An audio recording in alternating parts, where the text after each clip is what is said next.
you, and welcome. My name is Mike, and in this old video, we are going to the Arkansas Ozarks. My friends, yeah, here you got the beautiful mountains, you got the forests, you got the lakes, you got the TV show, you got this story.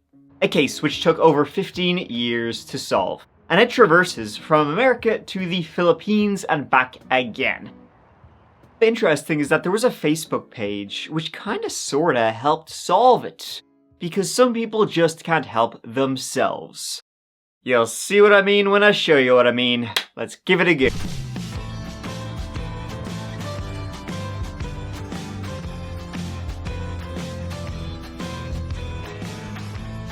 Our destination today is the town of Mountain View, Arkansas, the folk music capital of the world. Well, look at you as I take off the glasses I don't need. I mean, self-described though, so. It is known for, or you will now be knowing it is known for, its outdoor shit. You got the caves, the fishing, the trout, and a little less than 3,000 people live there. I've said it before, and I'll say it again, or at least I'm pretty sure I've said it before. Small towns, lads. Chock full of killers, every single one of them. If you're watching this video from a small town right now, just confess, you son of a bitch! And it was in Mountain View, back in 2004, that Rebekah Gould lived. Had actually just transferred to Northwest Arkansas Community College in Bentonville, which is like 3 hours away. Rebekah was born in 1980, daughter of Shirley Ballard and Larry Gould, daughter number 3 of 4. Her parents split when she was quite young, and it was a difficult one, which left her extremely close with her sisters, Gabrielle, Tiffany, and Danielle, and they would face the world together. Rebekah, fearless rebel, independent, really wasn't scared of anyone, would happily chat to everyone, no one who knocked on her door would frighten her. In 2004, at 22 years of age, Rebekah, she dreamed of attending the University of Arkansas, and so she was going to community college to get like the necessary classes just, under her belt. However, as she went away, and how close she was with her sisters, they missed each other, and so it was in September 2004, just before the next semester was about to begin, that they all agreed, hey, let's go back, let's meet up back home, hang out. Now Rebekah would be staying with her on-again, off-again boyfriend, Casey McCullough, who lived just outside of town. And that early autumn weekend, things were good. Excitement was in the air, as all the possibilities of a new semester lay before them. And so, it was on September 20th, a Monday, the sisters were all due to head back to school. Rebekah was in fact supposed to be the driver. They were all going to head back together. But she never showed up when they all agreed they would meet. She wasn't answering her phone. No one had seen her. Now initially it wasn't that surprising. Rebekah, just being Rebekah, she wasn't the most, we all have that person, we all know they're just not the most reliable, but you love them anyway. Well, it was the next day then, Tuesday the 21st, that the worry began. She was reported missing that day and a welfare check was requested. The first port of call was Casey McCullough, the on-again, off-again fella.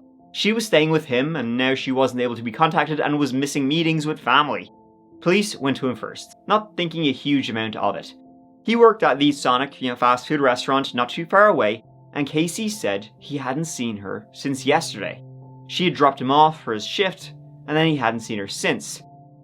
This was at about 8:30 AM, and she was gonna then head off, start packing up her stuff. She would collect him from work later that evening before meeting up with her sisters and driving back to school. But Casey said she never showed to pick him up when his shift ended, like around 4 PM. He said he didn't know what happened. He'd been there, he'd been waiting for her, but he ended up meeting up with friends then that night and staying out all night, kind of going to the movies and partying with them, and he hadn't been home. So the police then were like, okay, well, let's go to your place then. If you haven't been there, maybe something. Now, he lived in like a little ramshackle shitbox in the town of Guyne, which is the kind of place where you don't even have time to figure out how to pronounce it before you're already through it. Outside his home was Rebekah's car. Inside, her purse was there, her things still remained. Inside the bedroom, the bedding had been stripped off to the mattress. The officer thought, interesting. And so he flipped the mattress, and he saw this. It looked like a lot of blood.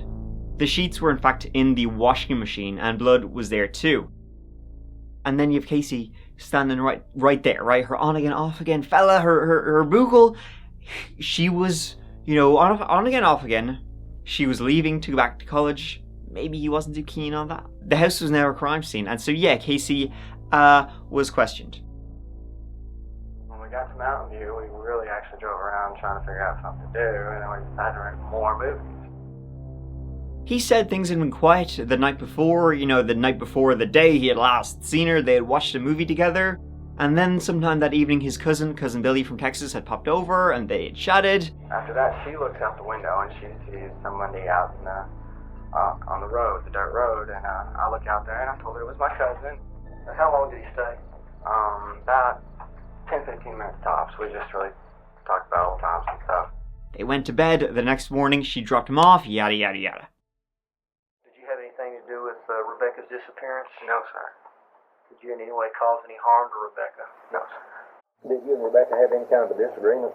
No, other than the fact that she's trying to keep Emerson out before. Okay. That's the only disagreement y'all had that weekend? Yeah. He said, though, they should question another ex of hers, a Justin Gullett. I mean, the fact that there was already so much blood in the house led them to think something obvious. I mean, no shit, something violent had happened. But where was she? Had she run away? There was a suitcase missing from the house. Did she run away with this bad boy who, pops collar, smokes cigarettes? Justin and Rebekah were like star-crossed lovers, type of thing. Meant to be together. The ones that the one that got away, all that. Thing was, though, they couldn't get in touch with Justin either. So, had the two of them run away? Was the blood there just something? Well, it probably was something with all that blood. It was 2 days before Justin finally answered his phone and told them that he had been in the casino for the past while with his dad. He hadn't seen or talked to her. However, the hadn't seen or talked to her wouldn't last long. It was a week after she was last seen alive that her body was found, off a 35-foot embankment between the highway south of the town of Melbourne, 20 minutes from where the crime scene had been. The autopsy showed she'd been beaten to death. It was blunt force trauma. It wasn't possible to tell if she'd been sexually assaulted, but it was thought to be a strong possibility, a likely motive for murdering a young, pretty woman who was alone. So now they had a murder on their hands. A leg from the piano in the home was missing, which they thought could have been a weapon used to beat Rebekah to death. With her suitcase missing too, though, maybe somebody had tried to make it look like she'd run away, but they had left her car at the home, so... But all eyes were on Casey now, the last person to see her alive. And who even knows if his story was true, if she had dropped him off at work? What if he'd killed her before? And Casey conveniently hadn't returned home that night. On again, off again boyfriend, last person to see her, jealousy, rage, what else is new? He was questioned again and again and again. He was pretty alibied through, though, with his friends. They said they did meet up, but he seemed genuinely worried that she hadn't picked him up. They hadn't planned to go out that night. It kind of just sort of happened. And Rebekah also, she was seen in like a food mart place. She'd gone to get a sandwich. A witness reported they had served her. This was after she dropped him off. And that Sammy was found in the home, uneaten, and it looked delicious. So it did seem plausible that she had dropped him off, gone to get a sandwich, gone home. Didn't have a chance to eat it when something happened. So who else could have come to the home that day? I mean, Justin, the other man in her life, he was alibied out as he was playing cards with his dad. They tracked down all the family members they could. You know how it goes, right? The circle extends outwards. Casey's bros, his dad, his cousin Billy, who had been over the night before, and nothing. See, the McCulls owned the land the house was on, and there was no forced entry, but then again, what do we always say? There does not have to be. But that strongly led to the suspicion that it had been a family member, someone who knew the area, knew this house which was out of the way, knew Casey would have been working at the time. Everyone she'd ever had dealings with were questioned, people she'd worked with. The guy who sold her gibbers. A guy named Chris Cantrell who had been spreading all types of rumours around town about what actually happened to Rebekah. And he claimed to know a lot about what happened, but like nearly every fucking lead was full of shit and a dead end. 14 years ago, the body of missing 22-year-old Rebekah Gould was discovered here along the side of the road outside of Melbourne. She wasn't found where she was murdered. She had been transported somewhere else and literally dumped. Nothing was definitive in this mysterious murder other than rumors, hearsay, and hunches. And time marched on. Years, I'm talking. Detectives would come, take on the case, make no progress. Back into the drawer it went. It became cold, ice cold. Folks, what's the most annoying thing about cooking dinner? Well, first of all, deciding what you're in the mood for dinner. Then you gotta go out and actually buy the stuff from the store. Then you gotta come home and start cooking away. And that is where HelloFresh comes in, helping you skip the dang old grocery store, saving you time and money with some delicious, fresh, seasonal meals delivered directly to your door. Guess what? Autumn/fall is coming fast, and that means things are busy. Don't let shopping for dinner be one of them. HelloFresh, they done set me out a weekly meal so I could experience it for myself. And guess what? I really enjoyed it. I got the sirloin steak and chorizo salsa, the Cajun beef chili sub, and the sweet chili beef noodles. You pick your meals and I like beef, alright? What gives? Genuinely, it was so yum yum in my tum-tum, really easy to cook, and all you need is salt, pepper, oil, and water. HelloFresh takes care of the rest, giving you the exact ingredients, instructions, and nutritional info on all the meals. And the recipes, they're super interesting too. Usually I'm an expert cook at the same 3 meals that I usually just throw into the microwave, but HelloFresh send you these really exciting exotic meals that you would never normally get to try. At the end of a long ass day, you know, talking about true crime, the last thing I want to do is think up food and what I'm going to have to cook, burning my little fingies again and again. So instead I have a go at what the HelloFresh lads sent. It's cheaper than the grocery store and 70% less expensive than dining out. But with the type of dinners they send, it feels just like it. So go to HelloFresh.com and use code 50thatchapter at checkout for 50% off plus free shipping. That's a heckin' lot off. You be eating good. Once again, go to HelloFresh.com and use code 50thatchapter for 50% off plus free shipping directly to ya doll. Thank you so much to HelloFresh for sponsoring this whole video. They sent me out their stuff so I could try it before telling you all about it, and it was really good. I ended up ordering a load of it myself. So that's awesome. Thanks so much, and now let's get back to it.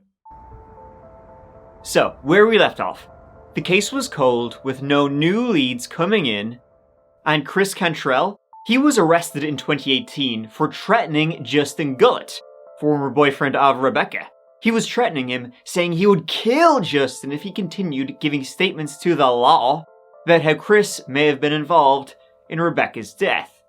He got 8 years for threatening him, but it just goes to show how bad the finger pointing in this small town was about the mysterious murder of Rebekah Gould.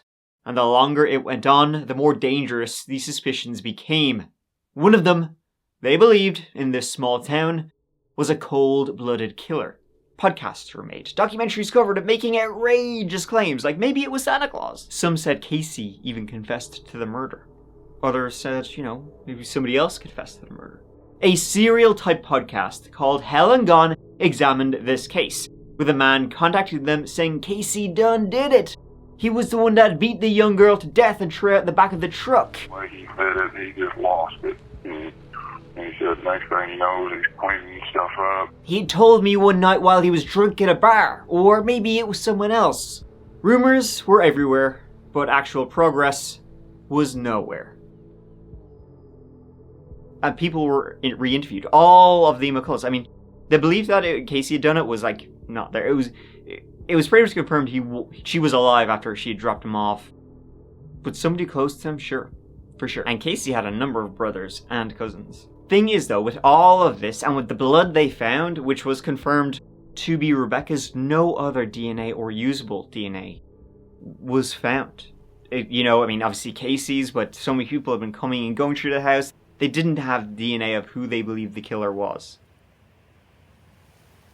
One of the last people near the home was Billy Miller, Casey's cousin from Texas. Both Billy and Casey would give statements to the police, saying the night before Rebekah Gould disappeared, was believed to have been killed, he had popped over, and Billy and Casey, they had talked outside the house in the driveway, that Billy never went inside the house. But it is interesting he was at the house the night before. He was questioned and released over a decade before.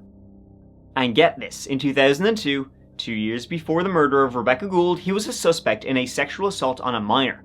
He wasn't charged in that one, but he was later arrested, but again not charged with forcible entry and assault against an ex-wife. There was more against him though than the others. Problem was though with Billy Miller, he wasn't available to be questioned. He wasn't even in Arkansas. He wasn't even in America. He was thousands of miles away in the Philippines, married with kids. They owned a plantation together and he worked on offshore oil rigs. Hard nut to get to. But as I said, there was a fair bit of attention on this case within the true crime community. What if he came to you? An investigative journalist, George Jarrett, who wrote a book about this case, and a former Army counter-intel agent, Jennifer Buchholz, who also wrote articles about this case, joined forces and started a Facebook group called Unsolved Murder of Rebekah Gould. And William Billy Miller had been messaging them, clackety-clackety, about this case, and he seemed pretty knowledgeable about it. He was really into taking part in the rumours and speculation, and even maybe some things that just seemed kind of weird. A lot of people at this point wanted to speak to William Miller, who was the one person they could not speak to. Everybody else they spoke to seemed to be cleared. And like, even though, Billy had been cleared back in 2004 when Texas detectives caught up with him down where he was living, I mean, a lot could have changed since then. And who even knows what questions they asked them? Apparently the only report they had was like one A4 page of shite. And it was just that pure shite. You've re-interviewed everybody else, let's re-interview Billy Miller when he gets back to America, which they had no idea if he ever even would come back. It wasn't until October 2020 that detectives got a notification from US Immigration and Customs that the old passport of William Miller had been scanned. He was back in America. In fact, he was going to Cottage Grove, Oregon, where his mother lived. They could finally talk to him. But, first they called up his mother, Linda. Mima, hey, is William Miller around? When's the last time he was in the U.S.? He came last. So the last time Billy made it home was sometime last year, or? I don't know. She lied for him. The police, though, knew he was there. And in the Cottage Grove police station, they questioned William Miller, who was now in his 40s, 16 years after Rebekah Gould was murdered. Billy, if you want to have a seat right there. Yes, sir. You can take that mask off if you want to. I'll sit over here, and we'll try to stay 6 feet apart. Sure. And that kind of thing. So how's it going? Yeah, it's going all right. Yeah. Billy, perfectly innocent and glad. He hadn't done a thing. Happy he was fucking shooting the shit. Yapping away so he was. He was having a grand time. Whatever you need. You're not being detained. You're free to go at any time. That door's not locked. I'm going to be honest with you and truthful with you on everything. Yeah, I did pop over that night, and he was sure to let them know that he had been in the house multiple times, and so, don't be surprised if you find my DNA there. Now, as I've already told you, the police had no DNA that was usable about who the suspect was, but they made sure as shit not to tell William that. We believe that we have the suspect's DNA on a piece of evidence that is very specific and very unique, and nobody else's DNA should be on it. If you ever make it back to Arkansas, maybe we could, get you to take a polygraph, because a bunch of people have taken polygraphs in that thing. What are your thoughts on that? No, I don't have no issue when I sat there and told them down in Texas, whatever you want, I'll give it to you. I don't have nothing to hide. Yeah. When it came to doing a polygraph, he was, when it came to everything, he was like, yeah, sure, you'll probably find my DNA there, but I'm happy to clear up, my statement is pretty much the exact same as what I told the Texas police. And if you guys want to do a polygraph when I'm back in Arkansas next time, who knows when that will be? It could be years, so you might be waiting. Sorry about that, but of course I will do one when I'm back there. Everybody else has done one. Oh, Bill will do one too. I mean, would you be okay with taking a polygraph? I'll just ask you. Yeah, I don't have a problem with it. You don't have that problem? Yeah, you want me to go to Arkansas and take one? No, I tell you what. Let me holler. I'll call the sergeant up here to see. They may have a polygrapher in town. It's a shot in the dark, but. So what other questions you're going to ask me and all that stuff? Let me see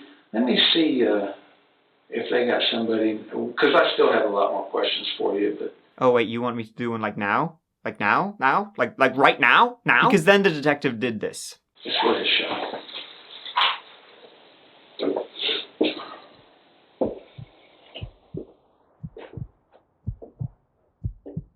Hey, Sergeant McNeil.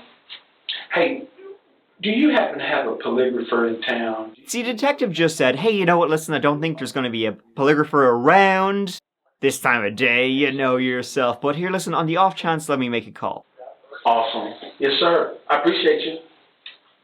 Okay, bye. Cool. Half an hour, man. Awesome. The detective knew full well there was a polygrapher waiting right outside the door. Yeah, that's a really good tool that we like to use, so I appreciate you. But it doesn't hold up in court, correct? Right, that's, it can. That was when Billy started to get nervous. Past this, I'm just saying past this, then this is over with me, correct? Or is this going to be kind of dragging on where you're going to be, Well, man, I'm just saying, I want to live my life, and then I'm a suspect. No, I'm not saying you're a suspect. But my thing is that, okay, I'm here to clear my name, and, that, in my opinion, if somebody did this, then they wouldn't be here. They would be avoiding police. True, right? And I'm coming in here and all that stuff, and then, how I was kind of getting across, I'm like, am I a suspect? And that's what I was asking, and he said person of interest. Yeah, a person of interest. So that would be a suspect. I asked you questions about causing the death of Rebekah Gould in September of 2004. Do you intend to answer each question truthfully? Are you responsible for causing that woman's death? And he failed the polygraph. Now, do you think you did? I don't know. Okay. Yeah. So the results on the exam of deception indicated, right? So as to the questions of did you, What do you mean by that? Cause you failed the test. I failed the test. Yes.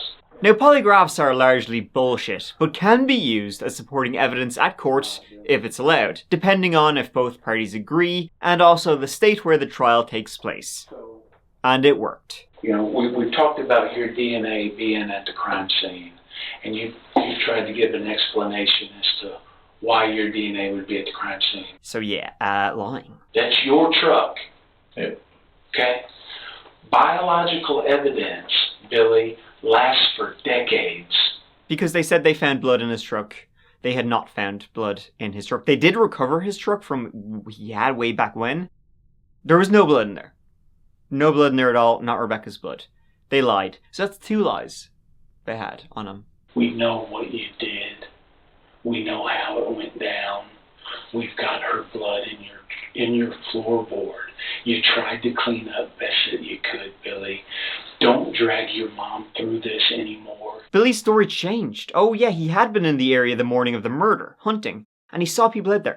Tell me. I did not kill her. Who did? Who did? I don't know who the people are. You went into the trailer. Yeah, I stepped into the trailer. What were these people doing? What did they say? They did, and they took off. He saw blood. I said it's a masked man. Ooh, and then I, got some blood on me because I went into the house to investigate, blah, blah, blah. That's believable, right? What is interesting is that Billy wasn't under arrest. He could have walked out of the interview at any time. They didn't have any physical evidence tying him to the crime scene. I failed the polygraph, but that's toilet paper. He could have walked right out of that room, right onto a plane, going back to the Philippines, back to his Filipino wife, and his kids, and his banana plantation, and everything. His life he had back there. Any moment he could have walked out. The Philippines does have an extradition treaty with the USA, but the police wouldn't have been able to get one. They didn't have blood in his truck. They didn't have his DNA in the house. They were shithousing him the entire way. Maybe he stayed for the same reason he was active in that Facebook group. He wanted to confess. He believed he was done for. His DNA was a gotcha. It wasn't anything but a lie he believed. And he believed it so much he confessed to what he did that morning. There isn't anything about this that you forgot. I know that because I've been doing this a long time. I'm just going to tell you that I did it. I did it. I'm sorry for what I did. You got to tell me how it went down. I'm just going to tell you that I kind of blocked it out of my mind in a way to survive. Where did it happen? You have to tell me these things. If you got evidence on me, you should know that. I do. Listen, man. I'm telling you, I'm confessing to you. I'm telling you that I did it. What'd you do? Arrest me. What'd you do? Arrest me. What'd If you you're do? saying that you said that I killed her, but her blood and all that stuff is in there, then arrest me. He had been there the night before, I guess, liked what he saw, and he knew Casey would be in work the next morning. So he rocked up, he knocked on the door. Rebekah opened, he asked. He lied, saying, "Do you mind if I use your phone?" Well, his own phone was fine. She said, "Yeah, sure, come on in." He walked over and pretended to pick up the phone, pretended to use it, while Rebekah walked back into the bedroom. He then began pacing back and forth in the living room. He said a psychotic rage took over him. As he was pacing back and forth, the piano leg fell off, which it was known to do, which he also probably took as a sign. He picked it up, walked into her room, and beat her to death with it. After he murdered her, he wrapped her body in bedding and put her in his truck. He cleaned up the scene a little, gathered a suitcase to make it look like she'd ran away, then drove and dumped her body off the highway in an area he knew. He'd gone to high school in Melbourne. Why? It was like a light switch that just went off, and I don't know, it just was like angry or just kind of, I don't know. Had she made fun of you? No, she didn't. I just went in there and it was like, bam, bam, bam, and that was it, and I freaked out. It was always thought to be sexually motivated, but no. Billy said he didn't anyway. He just felt the urge to kill. Billy, and I'm sorry for what I've done. I know what I did was wrong, and I need to pay for what I did. And so he followed that urge, which someone he knew, she was like 100 pounds, would be pretty defenseless against them. Billy was charged with first-degree murder. He was extradited back to Arkansas and pleaded not guilty there. Which actually could have worked, because during the interview he was not read his full Miranda rights. One of the detectives started asking it but got distracted midway, didn't finish it. You have the right to talk to a lawyer to have him or her present with you while you're being questioned. Do you understand that? Yeah. Okay. So do you think I need to get a lawyer? I can't give you that advice. I'm not a lawyer, right? So the whole thing came before a judge who eventually did rule the confession admissible. Facing the barrel, Billy took a plea deal and was given 40 years in prison for the murder of Rebekah Gould. Though because of that whole kind of her Miranda rights shenanigans, he will likely appeal. Who knows how successful he will be. And there you have it. Some great work done, and some lies to the suspect. In this case, clearly it worked, but what if the suspect was innocent? That's how you get false confessions, so the ethics here don't kind of really sit right with me about how they solved it. But the right man was put away, Rebekah Gould finally got justice, and that's what matters. Whether it be through tips from a Facebook page that he was commenting on a lot, or through just plain old lying to him, doesn't matter. The right man is behind bars, unless it was a false confession. I don't think it was. For the record, they got the right guy. I guess, the lesson here is, and I don't know if you should kind of take it, is don't believe the police, because they will lie to you. Wow, first time we've heard this one. But if you did kill someone, do believe the police. Because, like this one, it'll be solved. So, I guess I'll leave the message up to you in this one. Thank you so much for watching. I really appreciate you being here with me. Watching these old videos, it means a lot. I really gotta kind of take off these glasses because I don't need them anymore, but I feel like this is part of my look, so I'm gonna keep them for now. I'll have to transition out of it. But you know what? Who cares? I'll see you real soon in the next old video. Check out the links down below as always for, all the stuff. Yeah, take care. Because I love you. Mike out.